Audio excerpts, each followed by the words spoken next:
In today's episode, I am talking to Martin Salama, author of the book From Worrier to Warrior. Martin shares powerful reflections on the good that can emerge from deep loss and grief.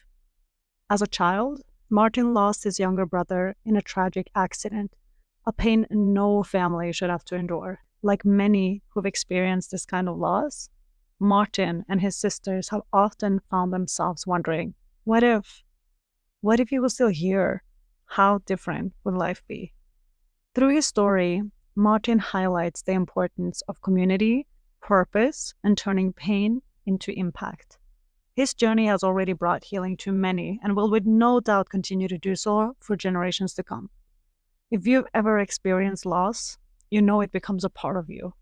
But so can hope. So my hope for you today is that this episode will remind you of just that.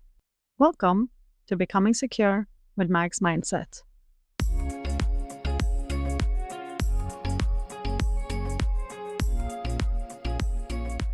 I would love for you to kick us off by sharing your absolute favorite story to tell. Wow, my absolute favorite story to tell. Okay, you caught me by surprise there, but that's fine. I love being surprised. So let me think about that one a minute. Yeah, take your time.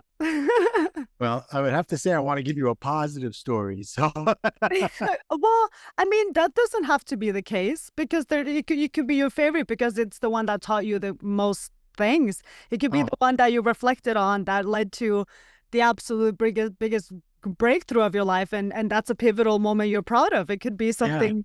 Yeah. Okay. Yeah. I like to talk about the defining moments in my life in general. So this one's interesting because the beginning of it is not a good thing, but as a result of some of the things that have come out of it, it is a good thing. I mean, it's never a good thing, the beginning of it, but what happened as a result of it after many years. So let me get into it. When I was 10 years old, we had a tragedy in my family. My brother, who was 5 years younger than me, was killed by a school bus. Oh. And it was a devastating time for us. I have 4 older sisters. And Michael was the baby, and I was the first boy after 4 girls.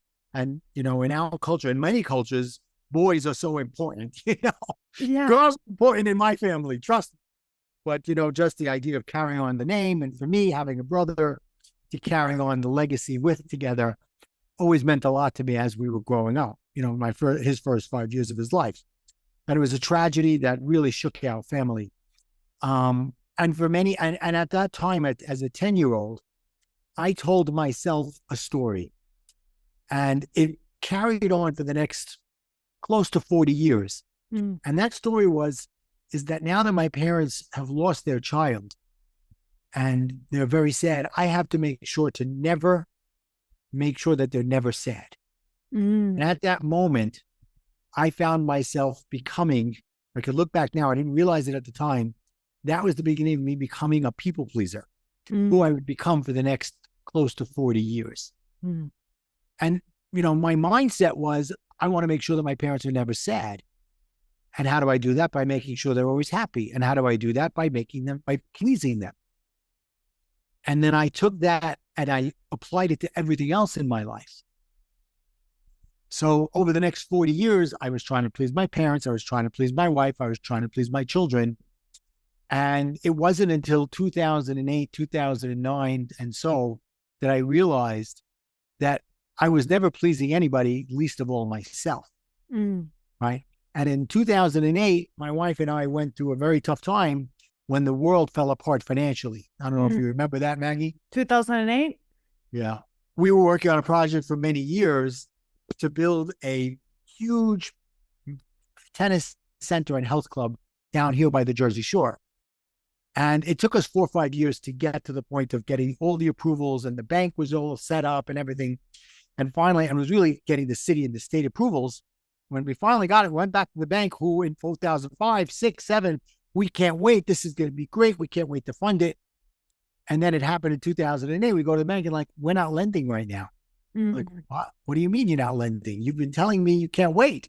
Well, the lending market's changed. A month later, Bernie Madoff, subprime loans, the financial world falls apart. And just like that, we're gone. We lost everything.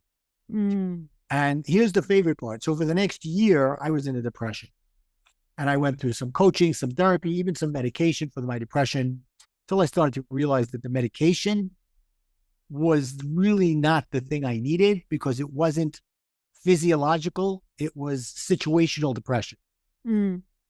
And I had decided after about a year of figuring out what I was going to do that I no longer wanted to be a businessman, who today they call them entrepreneurs. Back then we called them businessmen, Mm-hmm. Yeah. And I decided that I wanted to go into something different. And I thought about it a long time. And I decided that I wanted to become a life coach. Mm. And that first weekend, right before the weekend, they sent me a list of books. They said, read a couple of these books. And one of the books was called The Four Agreements. You know that book? I do not. Okay, well, it's a life changer for me. It's by a gentleman named Don Miguel Ruiz. Don is like Mr. in the Spanish world, like Sir almost. Mm-hmm. Don Miguel Ruiz. And in the book, he goes, if you could live by these four agreements, you'll have a wonderful life. And the four agreements are: always be impeccable with your words, never take anything personally, don't take anything personally, never make an assumption, and always do your best.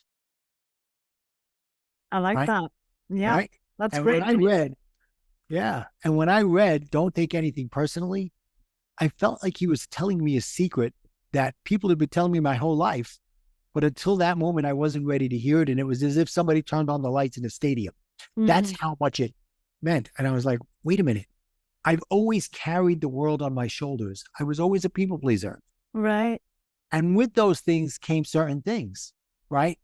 As a people pleaser, I had to be in control, right? Because if I'm going to please everybody, I got to make sure I'm the one doing the right things. As a result, also being in control, I wanted everybody, since I'm pleasing them, to say, Martin, you're the greatest. You did such a great job. Mm-hmm. I need the recognition, right? And when that wasn't happening, I had a very short temper. Mm. And I would lose it. I would react to everything to the point I was kind of like a nuclear reactor.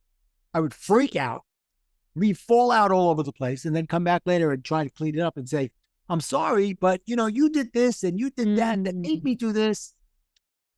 So that moment when I went for that first weekend after reading that book for coach training, and they said, you can be whoever you want to be. You don't have to be who you think you have to be. For me, that was the moment of my release into the world, my release to freedom. So I would say that would be a favorite story of mine. It's a great story. And I love how you close that with, you don't have to be who you think you have to be. You can be whoever you want to be. Right. Yeah. That's great. Mm-hmm. Do you want to share a little bit more like about your background, relationship with like siblings and parents, etc.? Yeah, absolutely. 100%. So I'm the first boy after four girls.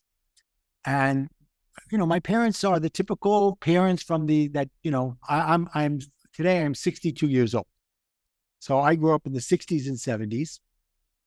So my father was the typical, I don't show my emotion type of guy. And my mother would come to me and say, your father's very upset with you. That was the dynamic of my relationship with my parents. Did that change at all after you lost your brother? No, it didn't. It did not? No. It didn't. Oh. I think my father, unfortunately, for many, many years, became even more of a closed person. We never discussed my brother. And it took my sisters and I 20 years till we finally sat down and talked about it with each other. It wasn't a thing of, let's go for therapy and all those things. Those things weren't done in the 70s, Yeah, that's really strange for me to comprehend. But of course, I have to be mindful of the time that hasn't always been the case. I think that has been normal for a lot of families that didn't know how to deal with that, because it's also a generational thing. I think this generation is doing somewhat of a better job of kind of addressing the tough conversations and the topics, and we're trying to encourage that across generations. And I love that I get to have this conversation with you and to hear your powerful story. So I'll let you continue. Thank you. So, over the years, I would say, I'm going to look into being an actor. And my parents are like, oh, no, that's not what you want to do. You want to go into business. Oh, yeah. Oh, I want to do photography. Oh, no, no, no. We got the plan for you set up already. And this is not me dumping on my parents, okay? Because they were doing what they felt was best for me at the time. And I, being that I wanted to please them, was doing what I thought was best for them and for me. I don't begrudge them anything because they gave me a beautiful life. They really did. I have a beautiful life thanks to my parents. As a matter of fact, a couple of things that have happened. A couple of years ago was the 50th anniversary of my brother's passing. Oh my goodness. And my sister, I was talking to one of my sisters before it. In the Jewish culture, each year you commemorate it, you do different things. And I was talking to my sister, one of my sisters, a few weeks before it. And she says, "Do you ever think, what if?" And I said, I used to. But then I realized the what ifs aren't going to do me any good. Mm. What would his life have been like? What would our lives have been like? What if? Mm-hmm. What if, all these, and who knows what kind of impact he would have made on the world. And because he was very loved. He'd walk into a room, even at 4 or 5 years old, and the room would light up from him. Mm. He was just somebody that everybody loved to be around. And I reflected on that at the time when she said that.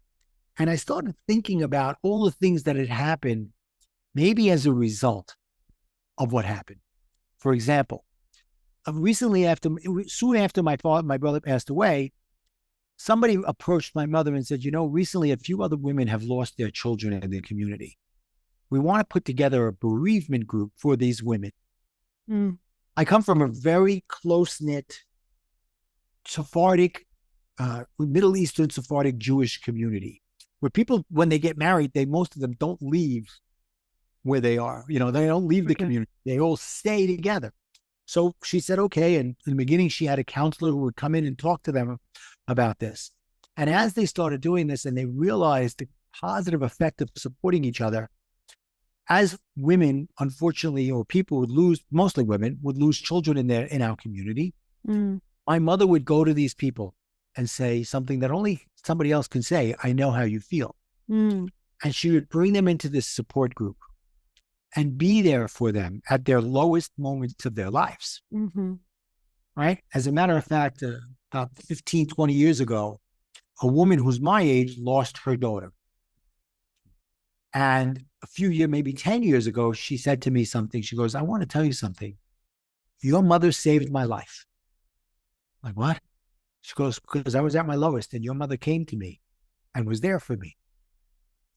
So she was there for her in a way that people didn't understand back in the 70s needed to be. So the effect that my brother had, look at what my mother did for all these people. She was always a leader. She stepped up in this leadership role and did that. My father did things in our community. He started to spearhead senior citizens apartments, which kind of like was the beginning of assisted living for senior citizens who don't need to have a big, gigantic house anymore. Mm-hmm. And but they're still sort of on their own. So he went and he got the funding from the government to build apartment buildings in our community for senior citizens. Gotcha. And yeah. he did a lot of that. My sister and her husband have been very instrumental in our community. She decided, she watched as my father and her father her father-in-law in their later years were going to the hospital very often, and nobody would ask questions. She started to become a patient advocate for her father-in-law and my father by asking questions. Mm-hmm. And she took that and put together a list of doctors, and people would come to her and say, I need a doctor for this. Oh, go to this doctor. He's good for this. He's good for that. And she went on to get her chaplain's license. And then she took that and transitioned it into a cancer center for people in our community. Not so much the medical part of it, everything else but the medical. Even the medical saying, okay, here's a doctor, let's get you an appointment with this hospital, so on and so forth. But then have the support team, not just for the cancer patient, for the families and stuff like that. Mm-hmm. And I believe a lot of these things came as a result of my family moving forward. Right. And even myself, and I lived in Brooklyn for many years. I moved to New Jersey, and being an Orthodox Jew, we walked to synagogue. Mm. And our synagogue that we were walking to was a half-hour walk away. And my children were little and they didn't want to walk a half an hour. So I decided, okay, it's time for us. We have enough people in our neighborhood to start building our own synagogue. And after about a year, I went to my dad. I said, Dad, we're looking to build a building because we've been doing it kind of like in people's houses. And now we want to buy a building to put the synagogue in. And he turned to me, and this is maybe one of the only times he ever talked about my brother. He said, I'll make you a deal.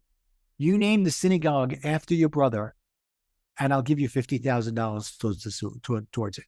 Oh, wow. To this day, it's called Sharei Tefillah B'nai Moshe, which stands for the gates of prayer with the children of Moshe, which was my brother Michael's Hebrew name. Oh my gosh, that's beautiful. And just last week, they had a grand reopening because in the beginning, I was pulling guys to come. We needed 10 guys to have the service. They opened up a new section of the synagogue, and now there's over 500 families, all from what I started back 30 plus years ago. So I look at my family and I say, what if? Look what we've done as a result of that. Right. And even one last thing, I had a cousin who was going to become a doctor. And because of my brother, he was hit by the school bus. He had neurological damage. He died a few days later. My cousin decided to become a pediatric neurologist. Wow. And he's one of the foremost pediatric neurologists in the country. Wow. This is such an incredible story of the ripple effect that can come of a tragedy, because I think that what you guys have portrayed in this situation is that you have used your grief as fuel to provide value in other areas where there's people who can resonate, such as your mom, who can share the grief with someone because she truly does know how it is. And your whole mission to eventually end up with the synagogue named after your brothers, that's an incredible story. Thank you so much for sharing that with me. You. That was great. Interesting. A few years ago, they came out with a coffee table book of pictures. There's this one woman who does beautiful portraits in our community. So she started taking portrait pictures of the seniors in our community. And then they came to her and they said, let's put together a book of the seniors. And they put together books, and my mother's in it. And they have a quote in it. And she said, I was built with big shoulders because I had to carry the load for so much over my life. Mm-hmm. And she wasn't saying it in a complaining way. I don't remember the exact quote, but it was such a beautiful thing that she'd said. It was in a calling almost. It sounded like a calling. Yeah. Right, exactly. Yeah. No, I mean, that's beautiful. I find myself at a loss of words almost. It's kind of overwhelming hearing. Yeah, I mean, I went much further than I ever expected to talk today, but this is where we went. You never know where someone's going to go, where it's going to take us. Honestly, I had no idea either. That's why I left it so open, because I kind of believe that the conversation is just going to steer automatically where you wanted to if I ask you to share your favorite story. And I think this is what was on your heart. And this is essentially what I kind of wanted to hear right now, which is incredibly powerful. So I'm appreciative of it. So there was a couple of things that came to mind here. I just want to make sure that I'm addressing it in the right order. When you said that you guys would use, it triggered a thought in me, because last week I interviewed someone who were raised by Holocaust survivors, and that topic of generational trauma and intergenerational trauma and what that looks like. Yeah. And I wonder to what extent that has appeared in your family, having kind of that generational wound, but also your own personal trauma on top of that. How are there any correlations there? Well, we're lucky because we were part of the Middle Eastern world. Okay, so we were not so affected as the European Jews were to the loss of 6 million Jews, mostly in Eastern Europe. And there was a Sephardic Greek community that lost 97% of their population in Salonika. But in terms of my father's from Egypt, my mother's from Syria, that area, the Middle East, we didn't feel that. But we've always understood the horrors of the Holocaust and our brethren who have suffered As a matter of fact, when October 7th happened, almost 2 years ago, people would ask me, do you have family in Israel who've been affected like this? I said, I have 7 million cousins, because the Jewish community is such that you may never know them, but as soon as you find out you're both Jewish, you find a connection right there. I see what you mean. Yeah. So it's the same thing with the Holocaust. Even though we were not directly affected, as a Jewish people, we were affected. And today we're feeling it in crazy amounts of ways. The whole anti-Semitism is on the rise. Yeah. He did explain that Jews are really sensitive to anti-Semitism when it feels as though there's a threat of that. And he explained it in a really beautiful way that, I mean, nobody knows what it's like to just have everything that you own just ripped from you in a heartbeat, and your life is up and changed forever, and nobody knows what that is like more than a Jew. And so they're always kind of on this preparedness mode where you kind of live this scarce lifestyle to some extent, or the complete opposite, because you're kind of overindulging. I guess it kind of depends on how it manifested, right? But, right. But one thing is, we've seen over the years, over the centuries, over the millennia, that the Jews are resilient, and they take whatever they're given and they just keep on going. It's just an unbelievable thing to see that this little bunch of people who are 0.2% of the world are so strong in their beliefs, in their conviction, in their faith, that no matter what anybody says, we're still going to survive. We have that survival mode. And a big part of that comes from the learnings of the Torah, what you call the Old Testament, and the Talmud and all that. And in that is built critical thinking, which people don't understand how important critical thinking is. And we're taught it at a young age when we're taught the Talmud, because critical thinking is a big part of what the Talmud is about. So it's inculcated into us in a beautiful way at a young age. So it then carries on to us, through our lives, through our children and our families. Right. Yeah. It makes a lot of sense. So you did mention introductory that there was this particular book that you had read that was a pivotal Four Agreements. Yours. Yes, and you were talking about the Four Agreement. Could you dive a little bit deeper into what some of those means? Because I suppose that's maybe something that you're using in your coaching and the principles that you absolutely. Yeah, talk about it, please do. So I wish I had the book here, but as I mentioned to you before we went online, I'm down by the Jersey Shore at our summer home. So I don't have all my things around me, and this isn't usually my setup, but it works, and we make it work. So the Four Agreements was Don Miguel Ruiz, and the first one, I usually get them in the wrong order, but the first one I think is always do your best. It means always show up ready, positive, and willing to do whatever's necessary for yourself and for the people around you. Right? Always do your best. The next is, don't take anything personally. If somebody else is having a bad day, they may say something to you, and it's not really about you. But if you take it personally, everything's about you. I never had conversations. Most of my conversations, I should say, turned into confrontations, because I was always on the edge, always on the defensive, always taking everything personally. So when I read it and got deep into it and understood it, it took me a while to fully embrace it. And I'd like to say I'm like 95% of the way of don't take things personally.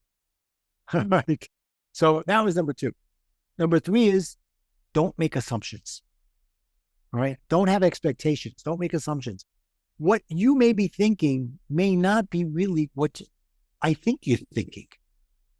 Right. And I like to tell a story. I wrote it in my book. I talk about it in my course. My book is called Worrier to Warrior, because I went from somebody who was worrying all the time to somebody who can take adversity and just come out the other side stronger. So Worrier to Warrior. And I talk about, there's a couple, and the wife walks into the kitchen and she sees the garbage bin is pretty much full. Now in her mind, she's thinking, okay, my husband will clean that up. Now the husband walks in and he is oblivious to the garbage can.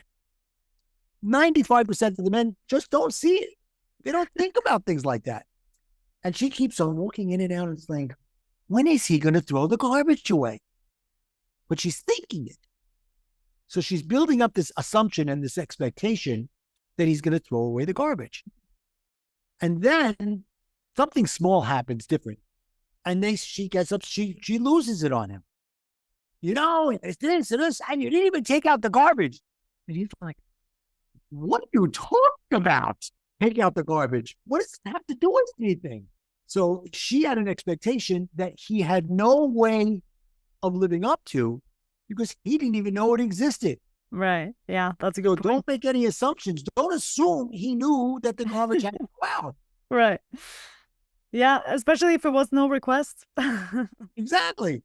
And then the fourth one is always be impeccable with your words. Think positive things, say positive things. If you say, oh, today's going to be a tough day, then yes, it will be a tough day. I second that. So if you're impeccable with your words, then the things that come out of your mouth to someone else, it has an effect on you as well as the other person. It does.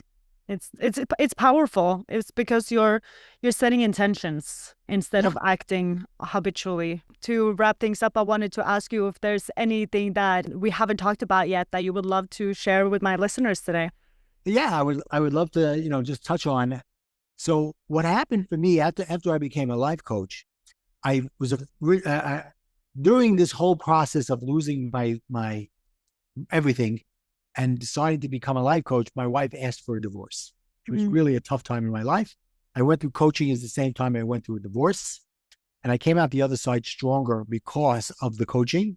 I was originally a divorce recovery coach, and I eventually evolved to become what I call a life coach. And for me, life stands for live incredibly full every day. Right? And after years of coaching other people on these skills and these practices, I put together a course and I put together a book, and I mentioned it before. It's called Worrier to Worrier.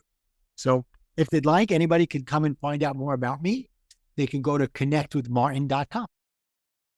That's amazing. I love that. Thank you so much for sharing that. And also thank you so much for taking the time to come share your very powerful story with me. You have definitely moved me today, and it's been very fun to dive into your story. So thank you so much. Thank you so much. I appreciate being here with you, Maggie. If you want to come share your version of how your attachment style manifested itself in your love life, please email me on magsmindset@gmail.com. I can't wait to hear from you.